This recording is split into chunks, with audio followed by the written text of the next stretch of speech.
దివ్యాంగుల సమస్యలను పరిష్కరించాలి రాష్ట్ర అధ్యక్షులు ఇండ్ల ఓబులేసు డిమాండ్ చేశారు.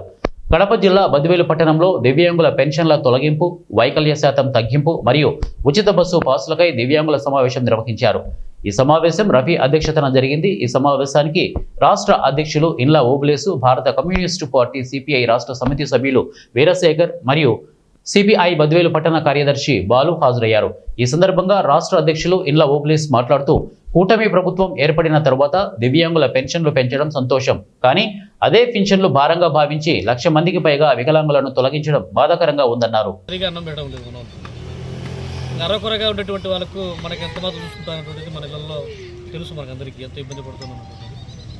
సరే ఏమైనా కూడా మరి దేవుడు కల్పించిన దాన్ని మనం ఏం చేయలేం కాబట్టి కొండ మేరకు మనం కూడా ఈ సమాజంలో భాగస్వామ్యం అయిపోయి మన హక్కుల కోసం మనకంటూ ఒక సంఘాన్ని ఏర్పాటు చేసుకొని ఇంతవరకు స్వతంత్రంగా స్వచ్ఛందంగా మీరే నిజంగా 2-3 సంవత్సరాల కాలం పాటు ఒక ఆఫీస్ మెయింటైన్ చేసుకుంటూ మరి ఆ డబ్బులు ఆ వ్యవహారం ఎట్లా పడుతున్నదేమో తెలియదు. కానీ ఎందుకంటే ఏదైనా ఒక సంఘం బాగా బలోపేతం కావాలంటే నిలబడాలంటే దానికి ఏదో ఒక రాజకీయ పార్టీ అండ ఉండాలన్నమాట. అండ ఉంటేనే కొంత అది సాధ్యమవుతుంది, ముందుకు పోతుంది అనమాట.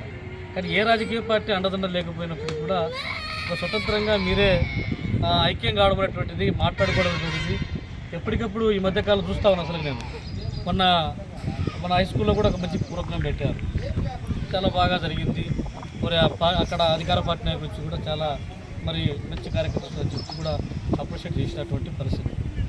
అయితే ఇంకా ఇది మెరుగుపరుచుకోవాలి, ఇది సరిపోదు. ఇంకా మనం ఐక్యంగా యూనిటీగా లేవు.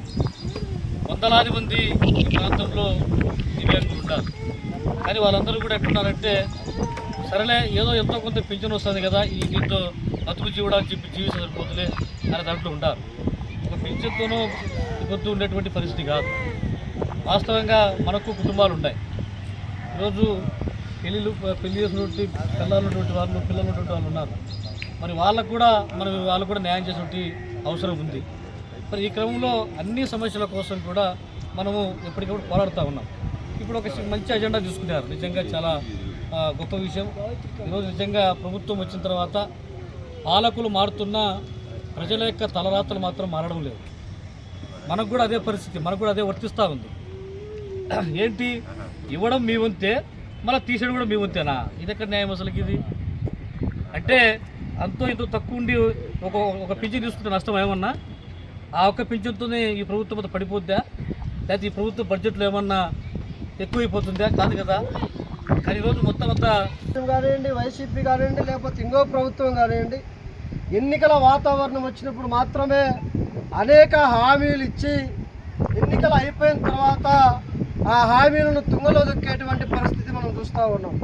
ఒకవేళ హామీలు నెరవేర్చాలనేటువంటి క్రమంలో ప్రభుత్వాలు ఆలోచన చేస్తే ఇందాక ఓబులేసు గారు చెప్పినట్టు వికలాంగుల శాతం తగ్గించడం, ఈ పింఛన్లు ఎట్లా తగ్గించాలా, పింఛన్లు ఎట్లా తీసేయాలా, ఈ బడ్జెట్ను ఎట్లా తగ్గించాలనేటువంటి దాంట్లో ప్రభుత్వం ఆలోచన చేస్తుంది తప్ప ఉన్నది ఉన్నట్టుగా పింఛన్లు ఇవ్వడానికి వాళ్ళ ప్రభుత్వాలు సిద్ధపడడం లేదు.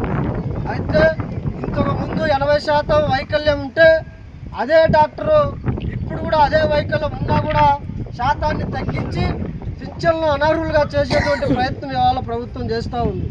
మరి ఈ ప్రభుత్వం ఆ నిర్ణయం తీసుకున్న తర్వాత ఈ వికలాంగులు ఏదైతే ఉన్నారో వాళ్ళ పింఛన్లు కొనసాగించాలి, వాళ్ళ పింఛన్లు తగ్గించేదానికి లేదు అని చెప్పి మొట్టమొదటగా గలమెత్తిన రాజకీయ పార్టీ ఏదైనా ఉందంటే అది భారత కమ్యూనిస్ట్ పార్టీ సిపిఐ మాత్రమే నేను చెప్పదలుచుకున్నా. ఎందుకంటే దివ్యాంగులకు మాకు అంత సంబంధాలు ఉన్నాయి. ఎందుకంటే ఇవాళ మనం చూస్తూ ఉన్నాం, గతంలో కూడా కమ్యూనిస్ట్ పార్టీ దివ్యాంగులకు అండగా నిలబడి పోరాటాలు చేసినటువంటి పరిస్థితిని మనం చూసాం. మరి ఆ పోరాటాల్లో మనం సక్సెస్ అయ్యామా, విజయం సాధించామా లేదనేది పక్కన పెడితే ఇవాళ మనం చూస్తున్నటువంటి ఈ రాజకీయ పార్టీల వైఖరులను మనం గమనించాల్సినటువంటి అవసరం ఉంది. ఎందుకంటే ఎన్నికల నేపథ్యం